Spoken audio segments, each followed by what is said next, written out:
ಸರ್ಕಾರಿ ಅಧಿಕಾರಿ ಜಯಚಂದ್ರನನ್ನು ವಶಕ್ಕೆ ಪಡೆಯೋದಕ್ಕೆ ಈಗ ಎಸಿಬಿ ಸಾಕಷ್ಟು ಕಾತರವಾಗಿದೆಯಾ ಅನ್ನುವಂತಹ ಪ್ರಶ್ನೆ ಉದ್ಭವ ಆಗ್ತಾ ಇದೆ. ಆಪ್ತ ಸಚಿವರ ರಕ್ಷಣೆಗಾಗಿ ಎಸಿಬಿ ತನಿಖೆಗೆ ಸೂಚಿಸಿದ್ದಾರಾ ಸಿಎಂ ಸಿದ್ದರಾಮಯ್ಯ ಅನ್ನುವಂತಹ ಒಂದು ಅನುಮಾನ ಕೂಡ ಈಗ ಎಲ್ಲ ಕಡೆ ವ್ಯಕ್ತವಾಗ್ತಾ ಇದೆ. ಬಾಡಿ ವಾರೆಂಟ್ಗಾಗಿ ಇಂದು ನ್ಯಾಯಾಲಯಕ್ಕೆ ಎಸಿಬಿಯಿಂದ ಮನವಿ ಸಲ್ಲಿಕೆಯಾಗುತ್ತೆ. ಜಾರಿ ನಿರ್ದೇಶನಾಲಯದ ಬಳಿಕ ಬಾಡಿ ವಾರೆಂಟ್ ಮೇಲೆ ಸಿಬಿಐ ವಶಕ್ಕೆ ಪಡೆದಿತ್ತು. ಜಾರಿ ನಿರ್ದೇಶನಾಲಯದ ಬಳಿಕ ಈಗ ಬಾಡಿ ವಾರೆಂಟ್ ಅನ್ನು ಸಿಬಿಐ ವಶಕ್ಕೆ ಪಡೆದಿತ್ತು. 5 ದಿನಗಳ ಕಾಲ ಸಿಬಿಐ ವಶದಲ್ಲಿದ್ದ ಜಯಚಂದ್ರ ನಿನ್ನೆಯಷ್ಟೇ ಜೈಲಿಗೆ ಸೇರಿದ್ರು. ಎಸಿಬಿ ಪ್ರಕರಣ ವಿಚಾರಣೆ ಮಾಡುವ ಸಲುವಾಗಿ ಇವತ್ತು ಬಾಡಿ ವಾರೆಂಟ್ಗೆ ಮನವಿಯನ್ನ ಮಾಡಲಾಗುತ್ತೆ. ಇವತ್ತು ಜಾರಿ ನಿರ್ದೇಶನಾಲಯ ಮತ್ತು ಸಿಬಿಐ ಜಾಮೀನು ಅರ್ಜಿ ವಿಚಾರಣೆ ಕೂಡ ಇದೆ. ಅದಕ್ಕೂ ಮೊದಲೇ ಬಾಡಿ ವಾರೆಂಟ್ ಮೇಲೆ ಜಯಚಂದ್ರ ಅವರನ್ನು ವಶಕ್ಕೆ ಪಡೆಯಲು ಎಸಿಬಿ ಕಸರತ್ತು ಮಾಡ್ತಿದೆಯಾ ಅನ್ನುವಂತಹ ಪ್ರಶ್ನೆ ಹಾಗೂ ಅನುಮಾನ ಈಗ ಮೂಡ್ತಾ ಇದೆ. ಈ ಬಗ್ಗೆ ಮತ್ತಷ್ಟು ಮಾಹಿತಿಯನ್ನು ಪಡೆಯೋಣ ನಮ್ಮ ಪ್ರತಿನಿಧಿ ಮುರಳೀಧರ್ ಅವರಿಂದ.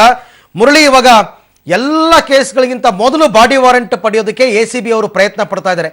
ಏನು ಇದರ ಹಿನ್ನೆಲೆ ಇರತಕ್ಕಂಥದ್ದು, ಏನು ಇದರ ಉದ್ದೇಶ ಅಂತ?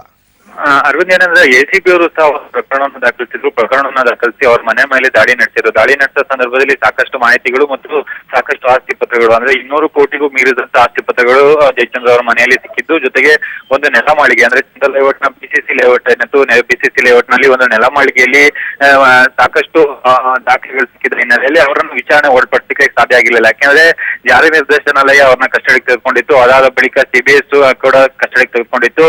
ಅದಾದ ಬಳಿಕ ಈಗ ನ್ಯಾಯಾಂಗ ಬಂಧನಕ್ಕೆ ಹೋಗಿರೋಂಥದ್ದು. ಅಂದ್ರೆ ನಿನ್ನೆ ಮಧ್ಯಾಹ್ನ 3 ಗಂಟೆ ನಂತರ ಅವರು ನ್ಯಾಯಾಂಗ ಬಂಧನಕ್ಕೆ ಹೋಗಿದ್ದಾರೆ. ಇವತ್ತು ಎಸಿಬಿ ಅವರು ವಾರೆಂಟ್ ಮೇಲೆ ಅವರನ್ನ ಕಸ್ಟಡಿಗೆ ತಗೊಳ್ಳಕ್ಕೆ ಎಲ್ಲಾ ಕಸರತ್ತನ್ನ ಮಾಡ್ಕೊಳ್ತಾ ಇದೆ. ಯಾಕಂದ್ರೆ ಅವರನ್ನು ವಿಚಾರಣೆಗೆ ಒಳಪಡಿಸಬೇಕು. ವಿಚಾರಣೆಗೆ ಒಳಪಡಿಸ್ತಾ ಹೋದ್ರೆ ಈ ಪ್ರಕರಣ ಸಂಪೂರ್ಣವಾಗಿ ಕ್ಲಿಯರ್ ಆಗಲ್ಲ. ಯಾಕಂದ್ರೆ ಎಸಿಬಿ ಅವರು ಸಹ ಒಂದು ಪ್ರಕರಣವನ್ನು ದಾಖಲಿಸಿ ದಾಳಿ ನಡೆಸಿದ ಹಿನ್ನೆಲೆಯಲ್ಲಿ ಅದಕ್ಕೆ ಒಂದು ಚಾರ್ಜ್ ಶೀಟ್ ಅನ್ನು ಹಾಕ್ಬೇಕಾಗುತ್ತೆ. ಅದಕ್ಕೆ ಅವರ ವಿಚಾರಣೆ ಅನಿವಾರ್ಯವಾಗಿದೆ ಹಿನ್ನೆಲೆಯಲ್ಲಿ ಎಸಿಬಿ ಸಹ ಅವ್ರನ್ನ ಬಾಡಿ ವಾರೆಂಟ್ ಮೇಲೆ ವಶಕ್ಕೆ ತೆಗೆದುಕೊಳ್ಳೋ ಎಲ್ಲಾ ಸಾಧ್ಯತೆಗಳು ಇವತ್ತು ಹೆಚ್ಚಾಗಿದ್ದಾವೆ. ಅರವಿಂದ್, ಅಂದ್ರೆ ಆಪ್ತ ಸಚಿವರ ರಕ್ಷಣೆಗಾಗಿ ಎಸಿಬಿ ತನಿಖೆಗೆ ಏನಾದರೂ ಸೂಚನೆ ಕೊಟ್ಟಿದ್ದಾರಾ ಮುಖ್ಯಮಂತ್ರಿ ಅನ್ನೋ ಪ್ರಶ್ನೆ ಉದ್ಭವ ಆಗುತ್ತಾ ಮುರಳಿ? ಖಂಡಿತವಾಗಿ ಅರವಿಂದ್. ಯಾಕಂದ್ರೆ ಎಲ್ಲರಿಗೂ ಸಹ ಒಂದು ಪ್ರಶ್ನೆ ಕಾಡ್ತಾ ಇದ್ದಿದ್ದು, ಜೊತೆಗೆ ಎಲ್ಲರಿಗೂ ಸಹ ಒಂದು ಅನುಮಾನ ಇರುವಂತದ್ದು ಎಸಿಬಿ ರಾಜ್ಯ ಸರ್ಕಾರದ ಪಂಜರದ ಗಿಳಿ ಅಂತ ಹೇಳಿ.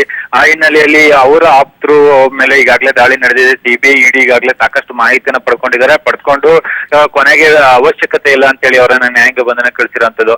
ಆ ಸಂದರ್ಭದಲ್ಲಿ ಎಸಿಬಿ ತಮ್ಮ ಕಸ್ಟಡಿಗೆ ತೆಗೆದುಕೊಳ್ತಾ ಇದೆ. ಅಂದ್ರೆ ಅವರ ಪ್ರಕರಣವನ್ನ ವಿಚಾರಣೆ ಮಾಡಕ್ಕೆ ಮತ್ತು ಇತ್ಯರ್ಥ ಮಾಡ್ಲಿಕ್ಕೋಸ್ಕರ.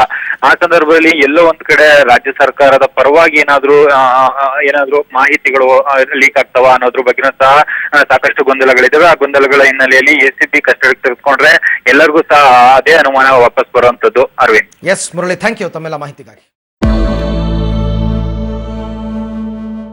ಪ್ರಧಾನಿ ನರೇಂದ್ರ ಮೋದಿ ವಿರುದ್ಧ ಬಾಂಬ್ ಸಿಡಿಸ್ತೀನಿ, ನಾನು ಮಾತಾಡಿದ್ರೆ ಭೂಕಂಪ ಆಗತ್ತೆ ಅಂತ ಇದ್ದಂತಹ ಪಾರ್ಲಿಮೆಂಟೇ ನಡಗತ್ತೆ, ದೇಶ ಅಂತೂ ನಡಗಲೇಬೇಕು.